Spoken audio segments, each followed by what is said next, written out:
Hey everyone, welcome back to Joy in Dementia. My name is Laura Smothers-Chu, and I am the CEO and founder of Befriended Heart, where I help long distance daughters navigate their parents' dementia.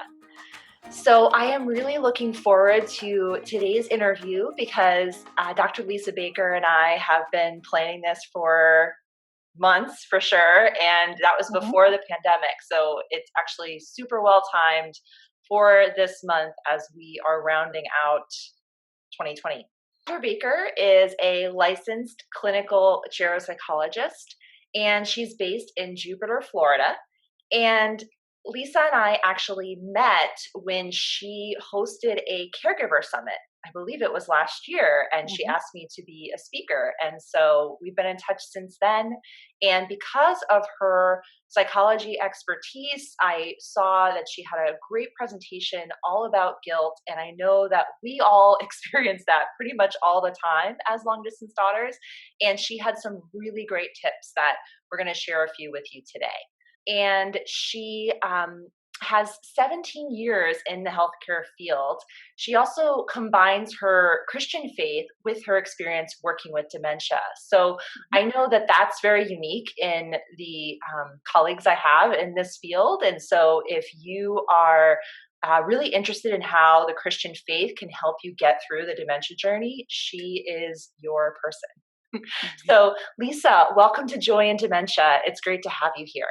Thank you. I'm so excited to be here. It has been a long time. I think it's been like a year that we started planning this.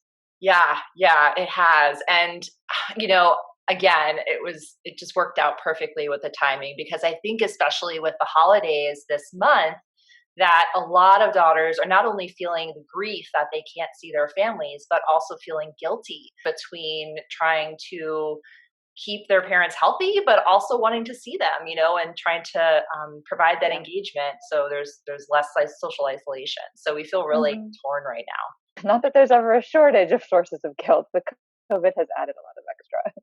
Right, right. And hopefully, what we talk about today will help relieve a little bit of guilt that we feel. But Yes. before we get into that, can you tell us a little bit more about yourself and your expertise other than what I shared in the intro? Sure.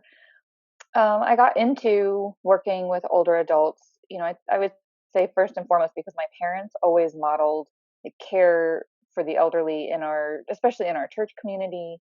And then, watching my grandmother walk the road through Alzheimer's, really just put that on my heart. And, when I went into psychology, it wasn't like the first thing on my mind, but it just kept coming up again and again and again. And it just seems such a natural fit and has really become a passion.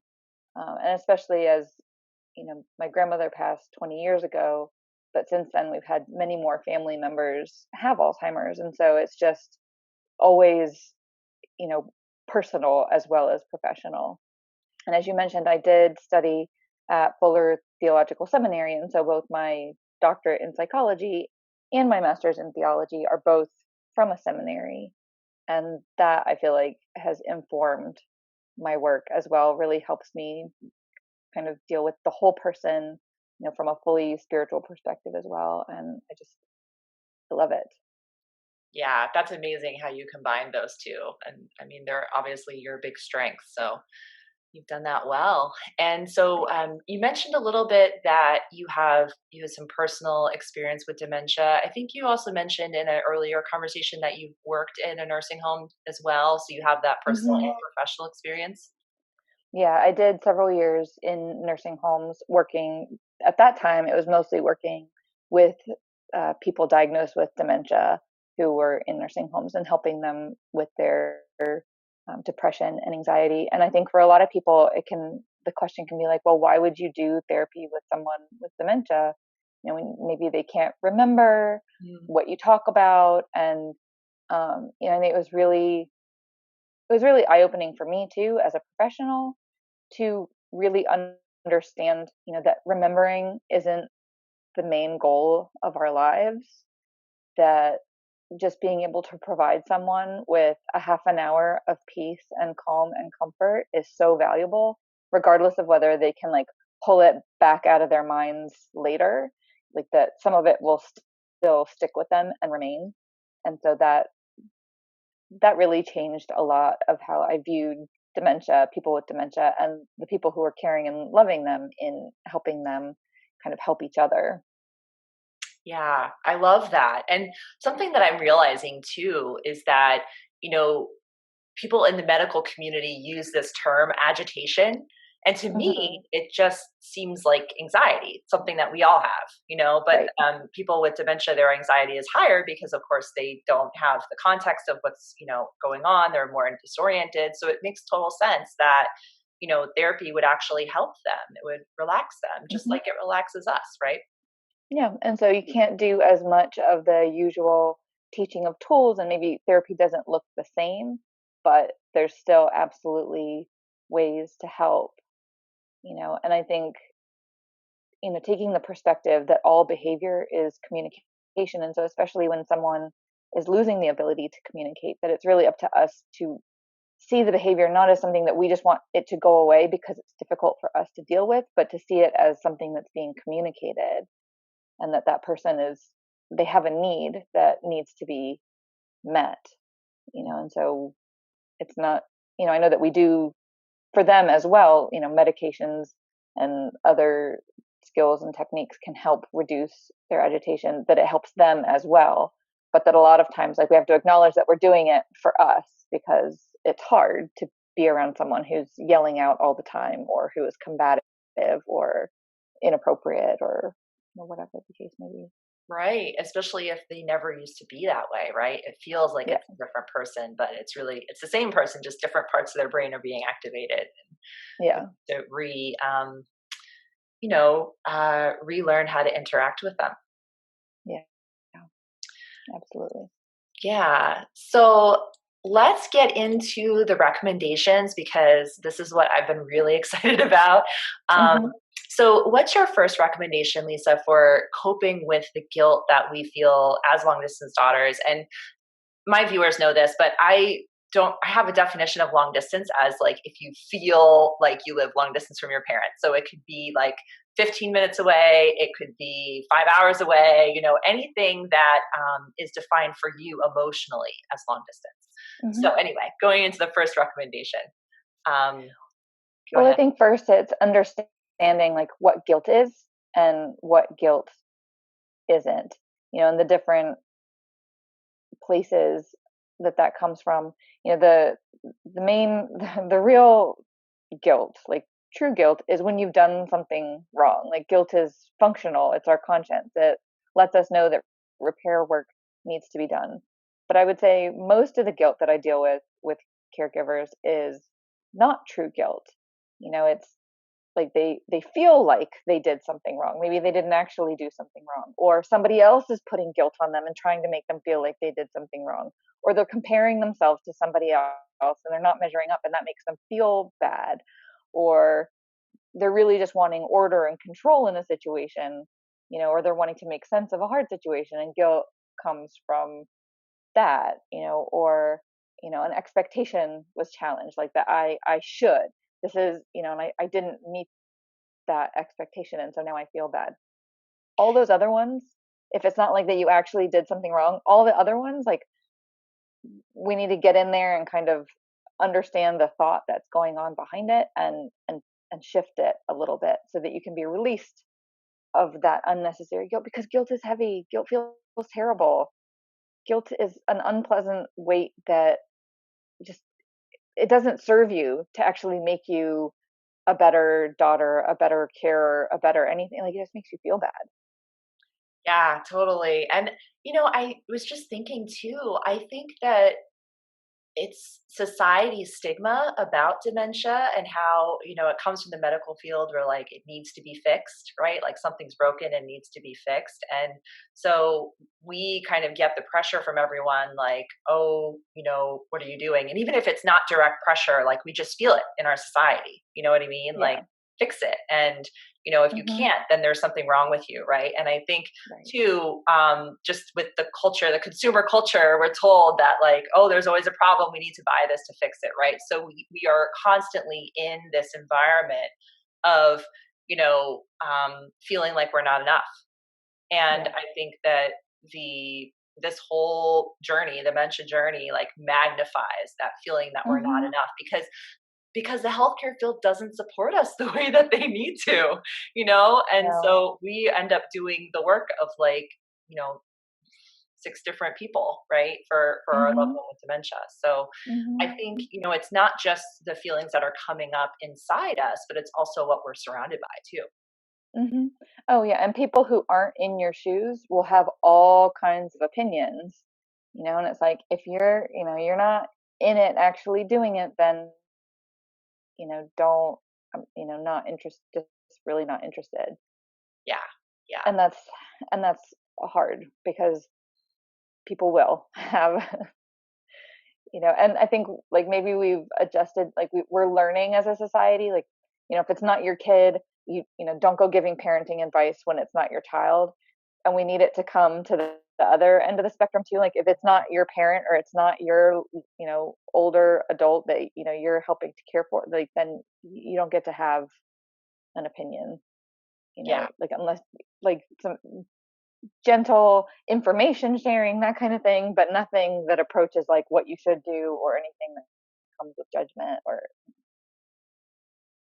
And we're really good at pulling it for ourselves too, like, that we have our own scripts that once we hear it from someone else, like, then we keep playing it over and over.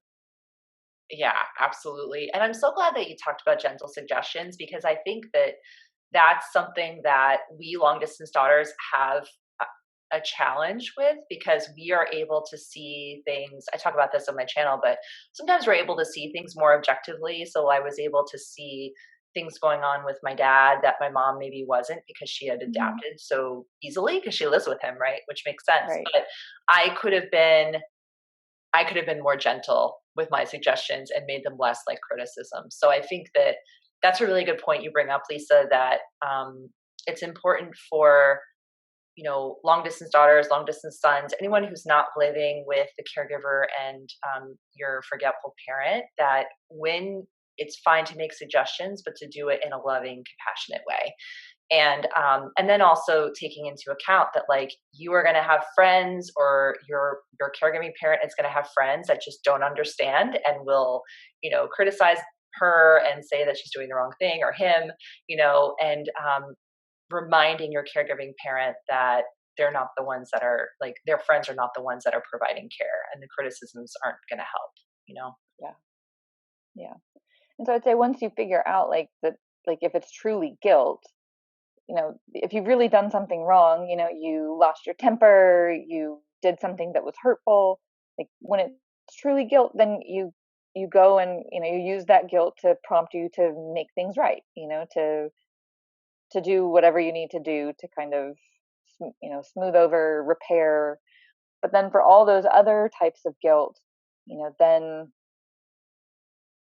you go into a different kind of reframing, a kind of questioning, figure out, like, what is this, like, where is this coming from, what is this, do I need to experience it as guilt, or can I identify that it's some other emotion that is here to kind of play up and wreak havoc for me.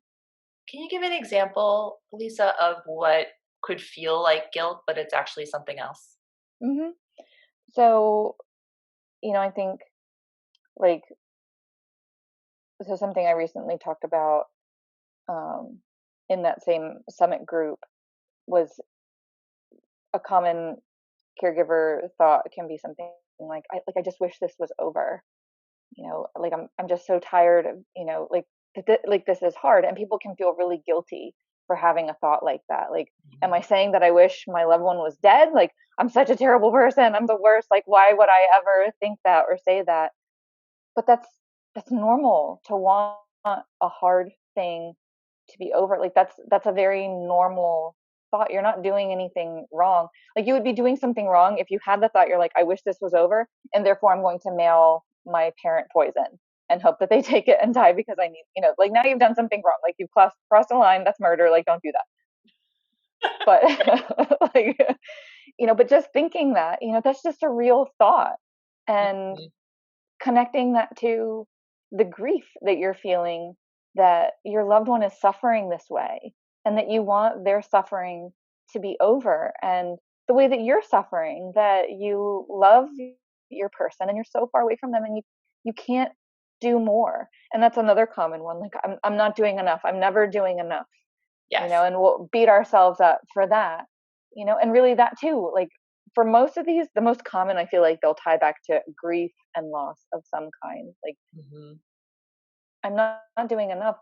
What really is making me sad is that just experiencing the reality, like the logistics between us, and that more is necessary, and that my person is in this situation where they do need that help. And I'm just, it's so sad that it's so hard to provide it, that the resources aren't there, or that I can't be in two places at once, like that I exist in a realm of human limitations, Right.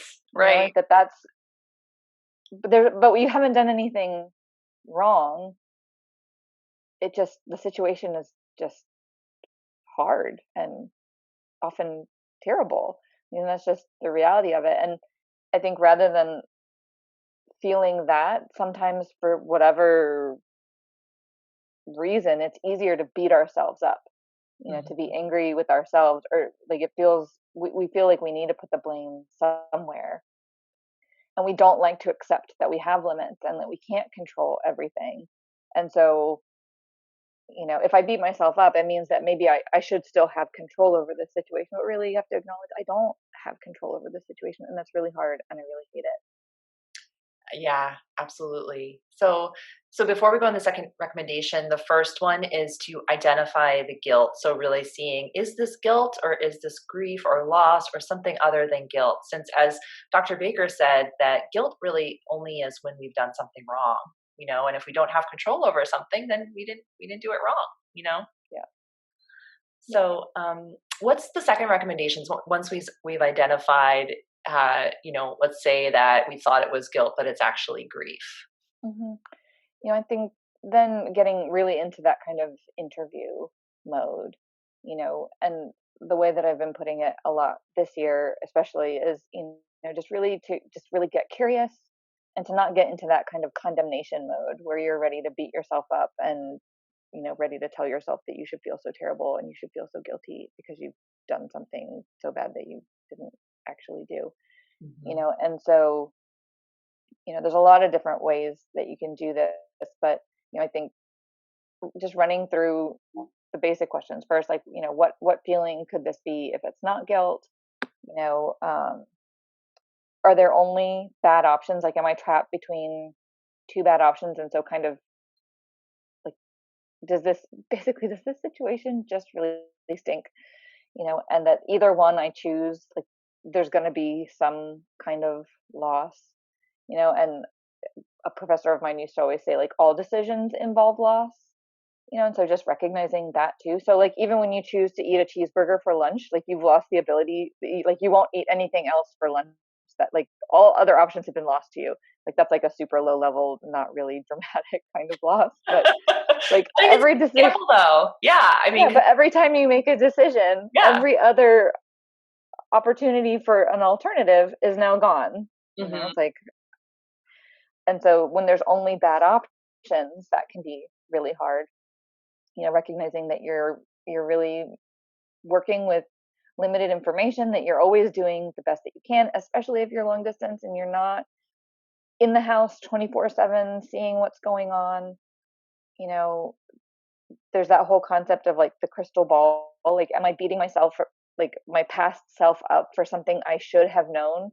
Like, am I not recognizing that I am always doing the best I can in every minute with the information that I have? Like, was other information revealed in the future? Like, or when I saw the outcome, now I'm beating myself up because somehow I should have known that that was going to happen. Like, no, like, your past self made the best decision your past self could make.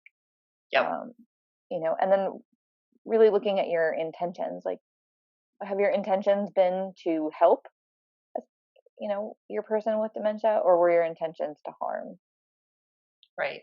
So do you need to forgive yourself for something that you didn't have control over, which is another great question to ask yourself. Like, am I seeking control?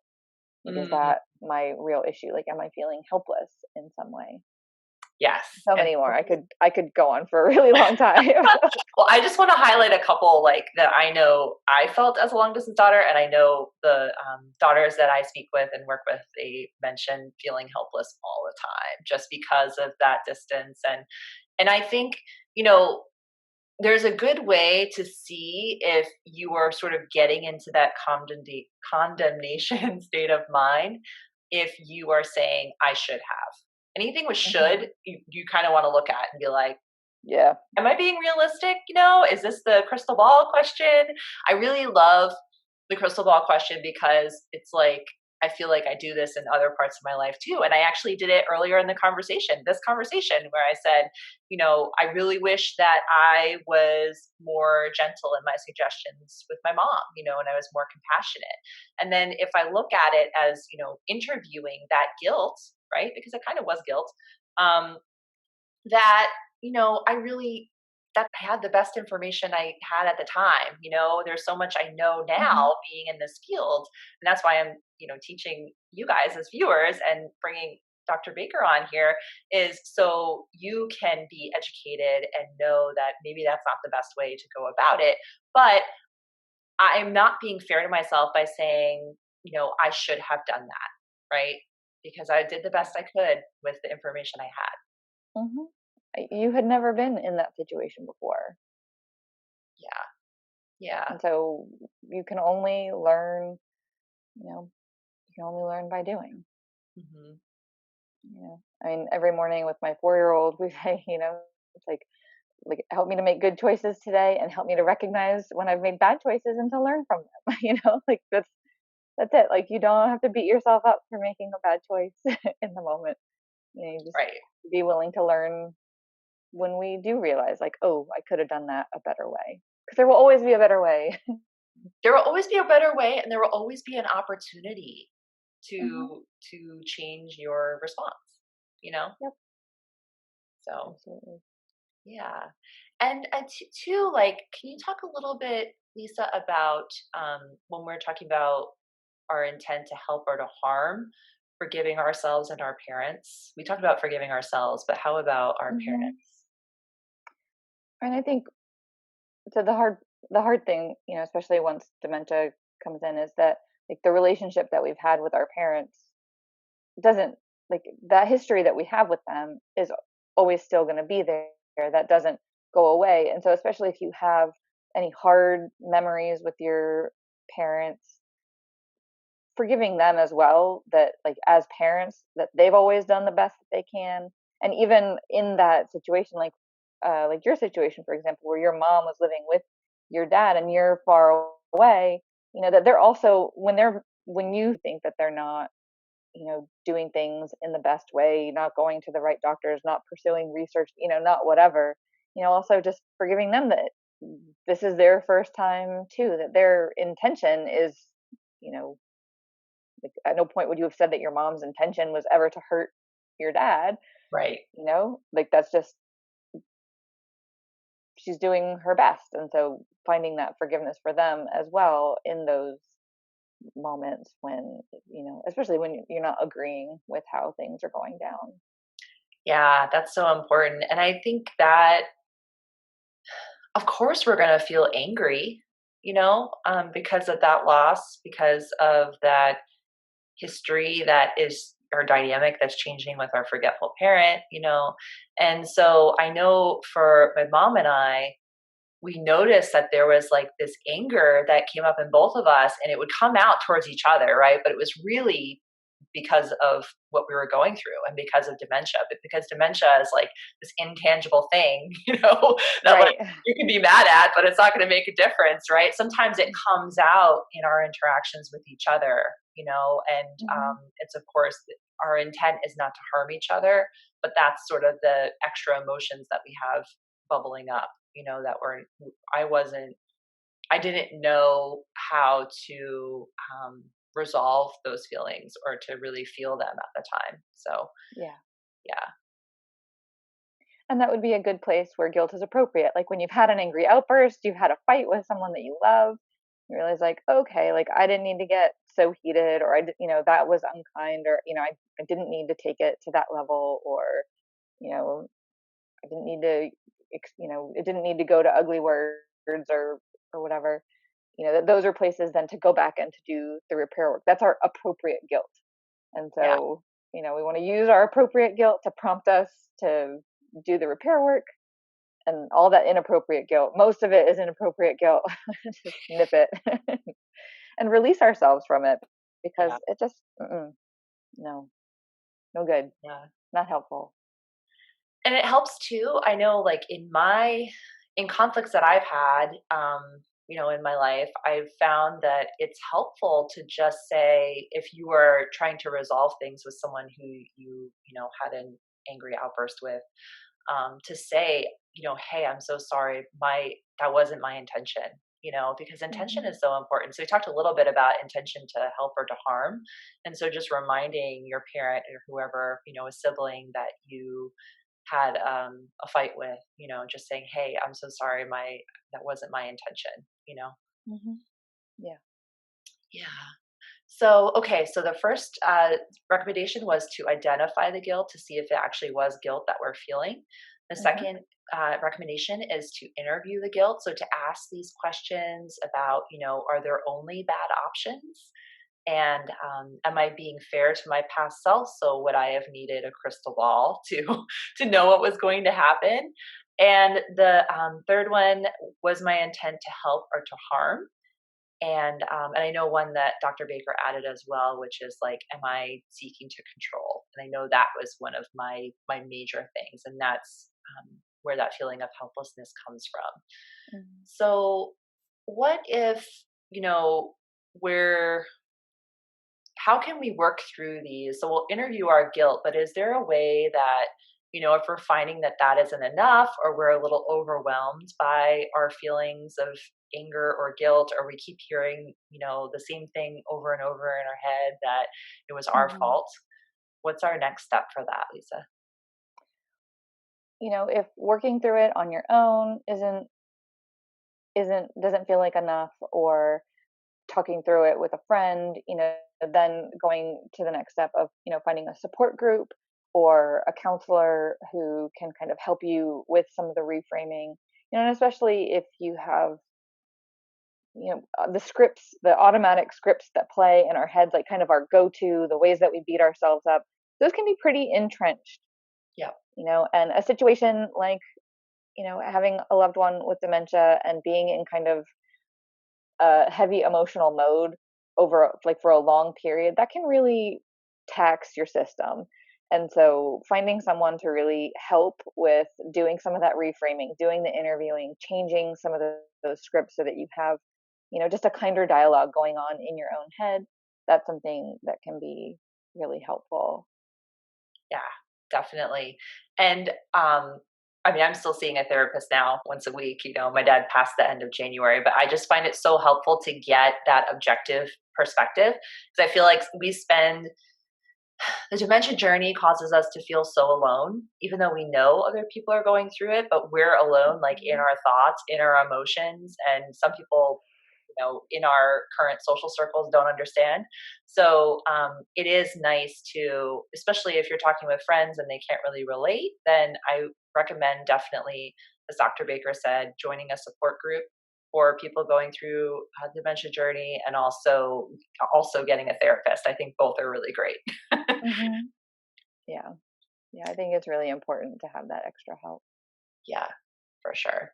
So the third recommendation is to get that fresh professional perspective. So, just in case your guilty thoughts are on repeat, as Dr. Baker said, if there's sort of that script in your head that you just need to be able to step away from, but still look at, um, and kind of observe objectively instead of getting stuck in those hard emotions.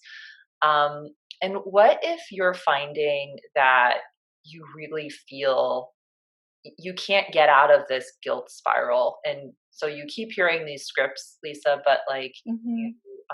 that guilt is really taking over? Yeah. I think if you're really having trouble stepping away from it, like, it feels constant, especially if it's paired with, any kind of like hopelessness or helplessness, that those really start to be red flags for, kind of a deeper depressive episode, and I would recommend immediate help in those circumstances. Yeah. Yeah. And I think too, I want to point out that sometimes we think it's will make us feel better if we're like, oh well, my life is not that bad.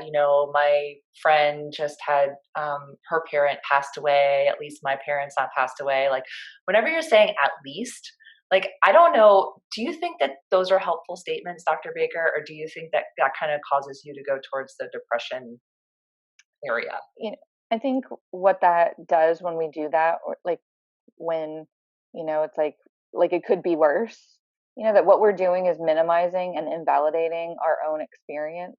That even if someone else has it worse, it doesn't mean that what you're going through isn't terribly, terribly painful. Right. And by telling yourself, like, because then you can have unrealistic expectations for yourself. Like, well, look at this person. Like, their parent is so much worse off, and they have all these other terrible factors, and they're doing okay. Like, why am I not doing okay? Or like, at least my situation isn't that bad, and so I should just like buck up and just deal with this. Like, that's just not fair. Like, there's not, like, no competition between hard things. Like, and so I think it's tremendously invalidating and minimizing when we do Yeah. that. And I think social media exacerbates that feeling that they're fine and you're not, because I think there's a saying that like social media is sort of like everyone's highlight reel, but not like Oh the yeah, behind the scenes, right? And so of exactly. course we're feeling our behind the scenes and our highlights, but we only see other people's highlights. So I think that's something to keep in mind too, that, Hmm. what you see on social media is not necessarily reality. It's usually not Oh yeah, reality. So absolutely not. yeah. Yeah, because we always tended, like, there's an actual name for that kind of bias, and we've always tended to have that bias anyway, where we compare our internal experience to the external of others, and social media just like dials it way up, Yes. Yes. so that it's like super selective external that we're comparing to. Yeah, absolutely. So I think it's important to just be aware of that. And so when you notice that you're comparing your experience to someone else's, remember that you don't have nearly all the information, and really, giving yourself a break with feeling that you want to compare, because I think there's the saying that comparison is the thief of joy, right? And Hmm. so while the Absolutely. dementia journey is not joyful, you guys know that I do think it's possible to find joy in dementia. And so it's important to recognize sort of what you're feeling from the environment, and kind of empowering yourself to be like, okay, I realize this, and I know that I don't want that to be in my head all the time. You know what I mean? To like empower yourself to have more positive thoughts. So, awesome. So those are really great recommendations, Lisa. And what would be like your biggest takeaway from this interview? I think really it just comes down to, you know, is is this guilt? Guilt is for when you've done something wrong, and if it's not true guilt, then through the recommendations, finding that way to release yourself from it, because you don't need to carry that. Yeah. Yeah. And, I think that if you do realize that it's grief or anger, those are things that are more tangible that you can actually resolve, But if Right. guilt is not what, Dr. Baker's saying, or like you did something wrong, then and you keep feeling it, then you're never going to resolve it, right? Yeah. So you want to really see like, okay, is this really guilt? If it is, then I will make it right, and if it's not, then I can release it as guilt because it's not actually guilt. Yeah. And like you So said, then you can deal with the anger, you can deal with the helplessness, you can deal, with all, like, then there's a different path forward for each of the other things that it might be. yes, absolutely, absolutely. And I think one awesome thing too about this, and just that like you don't need a whole lot of extra time to kind of interview your guilt. You could sometimes if I'm at a traffic light or something, and I know I have 5 minutes to wait at least, a really long light, I start to think about, okay, how am I feeling and then kind of ask those questions. So I think this is a really awesome thing, Lisa. Maybe you can speak to this more, that like it really doesn't take that much time to investigate and see how you're feeling. What do you think about it? Yeah, I think especially once you've kind of developed the skills for it, and so that's where like having a therapist set you up with like the interview process for yourself, and Mhm. you get kind of practiced at it, that you can do it anywhere, you know, anytime. There's not really any limits on it. Um, and even just the starting point, even if going to a therapist is not possible just now, just even running through the questions, just even writing down the questions like in a note in your phone, so that like, because the key part is like being able to catch the guilt, like, oh, this is a guilty thought, like I need to, kind of, here's the medicine I need to apply to this, Mhm. and being able to go back to that. But yeah, once you kind of recognize like that's the issue, it doesn't really take like time, money. You don't have to like set up a spa appointment or anything. It's like you can do it in your car at a stoplight. Yeah. Right. And I love putting it in your phone because we carry our phones everywhere anyway, and a lot of us Hmm. are professionals. And so while we're working from home, I know the pandemic won't be forever. And so it can just sort of be like your little therapist questions that you bring with you. You know what I mean? The therapist in your pocket. Hmm. So, yeah, that's awesome. And I know you have an offer for my viewers you wanted to share. Yeah, I have just put out a 1 year devotional for dementia caregivers. So, putting together my experience as a psychologist with dementia caregivers and my theological background. And so, yeah, it's a 1 year devotional called Put On Your Life Best. Awesome. So, and that can be found at my website, which is lisakbaker.com. Perfect. And I will put that link below for you guys as well in the description. And awesome. Well, thank you so much, Lisa, Thank for you. joining us today. That was so helpful. And I'm really hoping that it helps all of you guys who are going through the grief and the guilt that we're feeling, not only with the pandemic, but with the holidays, also while on the dementia journey. So Yes, I know. It's a lot. it's all the things. Yes. So yeah, so hopefully this will help, and I will see you next time. And don't forget to subscribe below. Bye.